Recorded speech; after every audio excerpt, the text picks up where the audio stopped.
നമ്മുടെ ഉറുമാമ്പഴമൊക്കെ അത്യാവശ്യം വലിപ്പൊക്കെ വെച്ച് തുടങ്ങിട്ടോ. പക്ഷെ കായ പറിക്കാനായിട്ടില്ല. 2 മാസത്തോളം ആയിട്ടുണ്ട് കായ ഉണ്ടായിട്ട്. ഏകദേശം കളറൊക്കെ പച്ച കളറായിട്ടുണ്ട്. ഈ ഡാർക്ക് കളറിൽ നിന്ന് പച്ച കളറായിട്ടുണ്ട്. അപ്പൊ ഇനി ഡാർക്ക് കളർ ആവുന്നത് വരെ വെയിറ്റ് ചെയ്യണം. പറമ്പിൽ വീണ്ടും ഒരു പൈനാപ്പിൾ പഴുത്തിട്ടുണ്ട് കേട്ടോ. ഒത്തിരി പൈനാപ്പിളിന്റെ ചെടികൾ ഞാൻ നട്ടിട്ടുണ്ടായിരുന്നു. അപ്പൊ അതില് ഒരെണ്ണാണ് ഇപ്പൊ ഉള്ളത്, കായ ഉണ്ടായിട്ടുള്ളത്. ഇനിയിപ്പോ പഴുക്കാനൊന്നും ഇല്ല കേട്ടോ. അപ്പൊ ഇത് ലാസ്റ്റത്തെയാണ്.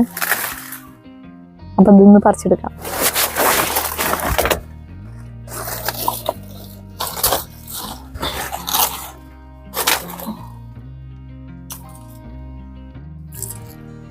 ഒരു കംപ്ലൈന്റും ഇല്ല കേട്ടോ. അടിപൊളി പൈനാപ്പിളാണ്, നല്ലോണം പഴുത്തിട്ടുണ്ട്. അപ്പൊ ഇനി ഒരു ദിവസം കൂടെ ഒന്ന് നമ്മൾ അകത്ത് വെച്ചിട്ടൊന്ന് ജസ്റ്റ് ഒന്ന് വാടിയിട്ട് വേണം ഇത് കഴിക്കാൻ. അപ്പോൾ ഇതിന്റെ കറക്റ്റ് മധുരം വരുള്ളൂ കേട്ടോ. നമ്മൾ നട്ടതൊന്ന് വിളവെടുക്കാന്ന് പറയുന്നത് ഒരു ഭയങ്കര സംഭവം തന്നെയല്ലേ. അപ്പൊ എനിക്ക് ഭയങ്കര ഇഷ്ടമാണ് കേട്ടോ.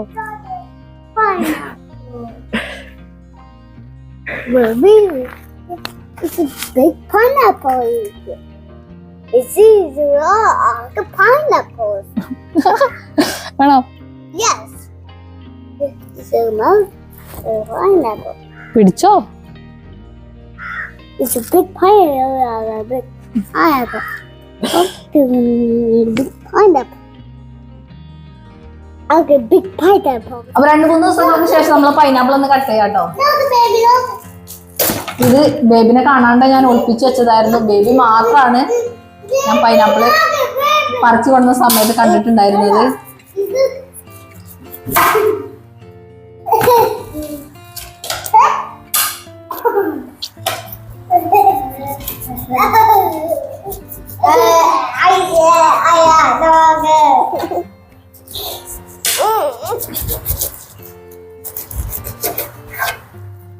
Mommy, what did you put?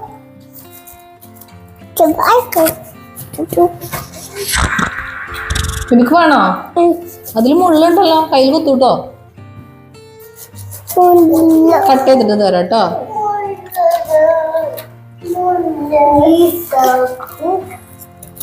I tried to get turtle. Is it just the turtle? Ouchie!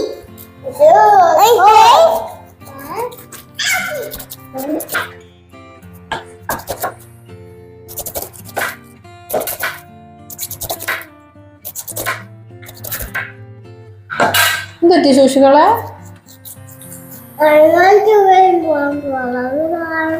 Rain ബോംബെല്ലാം വാങ്ങിത്തരാം കേട്ടോ mummy. I want rainbow umbrella. I want rainbow. ഇപ്പൊ മഴയാണ് പുറത്തേ. I want rainbow umbrella. I want to rain. നാളെ സ്കൂളിൽ പോകുമ്പോ വാങ്ങാം കേട്ടോ നമുക്ക് umbrella. I want rainbow umbrella, please. Daddy കൊണ്ടുവരും കേട്ടോ. Please, I want rainbow umbrella, please. അത് പിങ്ക് അംബ്രല്ല വേണ്ട ശൂഷക്ക്. Rainbow umbrella. ബേബിന്റെ ഹാൻഡ് എവിടെ? കണ്ടേ കണ്ടേ.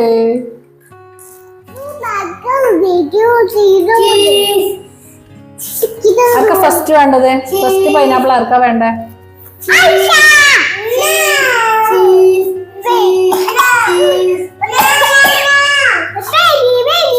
First baby. ബേബിക്ക് വേണോ?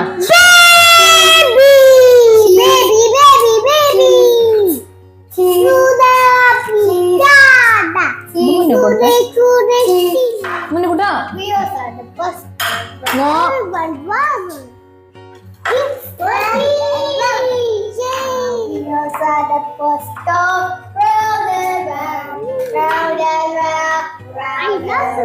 ബേബി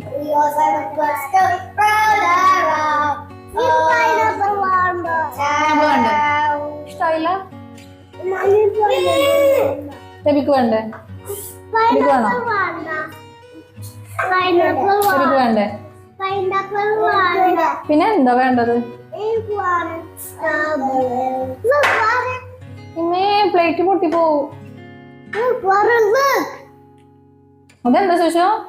അപ്പൊ നമ്മുടെ വീട്ടില് ഒരു വളമിട്ട് കൊടുക്കാതെ ഉണ്ടായിട്ടുള്ള പൈനാപ്പിൾ ആണ് കേട്ടോ. 5-6 പൈനാപ്പിൾ വരെ നമ്മുടെ തൊടിയിൽ നിന്ന് പറിച്ചെടുത്തിട്ടുണ്ട്. 1 വർഷം കൊണ്ടാണ് ഇതിൽ കായ ഉണ്ടായിട്ടുള്ളത്. പെട്ടെന്ന് ഉണ്ടാവില്ല എന്നൊക്കെ പറഞ്ഞിട്ടുണ്ടായിരുന്നു കേട്ടോ. നമ്മൾ കടയിൽ നിന്ന് കൊണ്ടുവരുന്ന ആ നട്ട് അതിന്റെ തൈ കുഴിച്ചിരുന്ന സമയത്ത് കുറെ ആൾക്കാർ പറഞ്ഞിട്ടുണ്ടായിരുന്നു എൻ്റെ അടുത്ത് പെട്ടെന്നൊന്നും ഉണ്ടാവില്ല 2-3 വർഷമൊക്കെ വെയിറ്റ് ചെയ്യേണ്ടിയിരുന്നൊക്കെ പറഞ്ഞിട്ടുണ്ട്. പക്ഷെ 1 വർഷം കഴിയുമ്പോഴത്തേന് നമുക്ക് കായ പറിച്ചെടുക്കാൻ പറ്റിയിട്ടുണ്ട്. പ്രത്യേകിച്ച് നമ്മൾ ഒന്നും ഇട്ട് കൊടുത്തിട്ടില്ല. വെള്ളം പോലും നമ്മൾ പൈനാപ്പിളിന് അധികം ഒഴിച്ചു കൊടുത്തിട്ടില്ല കേട്ടോ. എപ്പോഴെങ്കിലും നനക്കുന്ന കൂട്ടത്തിൽ മാത്രമേ ചെയ്തിട്ടുണ്ടായിരുന്നുള്ളൂ. പിന്നെ അടിപൊളി ടേസ്റ്റ് ആണ്. ടേസ്റ്റിന്റെ കാര്യത്തിൽ ഒന്നും പറയാനില്ല കേട്ടോ, അടിപൊളിയാണ്. പിന്നെ നമ്മൾ പറിച്ചെടുത്ത ഉടനെ തന്നെ കഴിക്കാതെ 2 ദിവസം വെച്ചിട്ട് 2-3 ദിവസം വെച്ചിട്ട് കഴിക്കുകയാണെങ്കിൽ, ഒന്ന് വാടിയിട്ട് കഴിക്കാന്നുണ്ടെങ്കിൽ നല്ല ടേസ്റ്റ് ആണ് കേട്ടോ. പിന്നെ ഇതിന്റെ ഒരു ഷോർട്ട് വീഡിയോ കുറച്ച് മുൻപേ ഉണ്ടായിട്ടുള്ള പൈനാപ്പിളിനെ കുറിച്ച് ഒരു ഷോർട്ട് വീഡിയോ ചെയ്തിട്ടുണ്ടായിരുന്നു. ജ്യൂസിന്റെ ഒരു ഷോർട്ട് വീഡിയോ ചെയ്തിട്ടുണ്ടായിരുന്നു.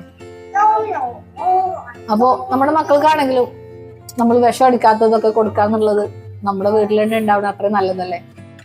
പൈനാപ്പിളൊക്കെ നമുക്ക് ഒന്നും ചെയ്ത് കൊടുക്കാതെ തന്നെ വീട്ടിൽ ഉണ്ടാക്കാൻ പറ്റുന്നതാണ്. ചെടിച്ചട്ടിയിലോ അല്ലെങ്കിൽ പറമ്പിന്റെ ഏതെങ്കിലും ഒരു മൂലയിലോ കൊണ്ടുവച്ചാലും പെട്ടെന്ന് തന്നെ ഉണ്ടായി കിട്ടൂട്ടോ. നമ്മൾ അതിന് നോക്കി പരിപാലിക്കൊന്നും വേണ്ട. സാധാരണ നമ്മുടെ കൃഷി ചെയ്യുന്ന പോലെ ഒന്നും ചെയ്യൊന്നും വേണ്ട. അപ്പൊ ഇത്രയേ ഉള്ളൂ ഇന്നത്തെ വീഡിയോ. നിങ്ങൾക്ക് എന്റെ വീഡിയോസ് ഇഷ്ടമാകുന്നുണ്ടെങ്കിൽ ലൈക്ക് ചെയ്യുക, ഷെയർ ചെയ്യുക, കമന്റ് ചെയ്യുക. അതിനോട് സബ്സ്ക്രൈബ് ചെയ്യുന്ന കാര്യം പരിഗണിക്കാം. അടുത്ത ദിവസം നിങ്ങൾക്ക് ഉപകാരപ്പെടുന്ന മറ്റൊരു വീഡിയോ ആയിട്ട് വരുന്നവരേക്കും സൈനിങ് ഓഫ്. റഹീസ് ലൈഫ്.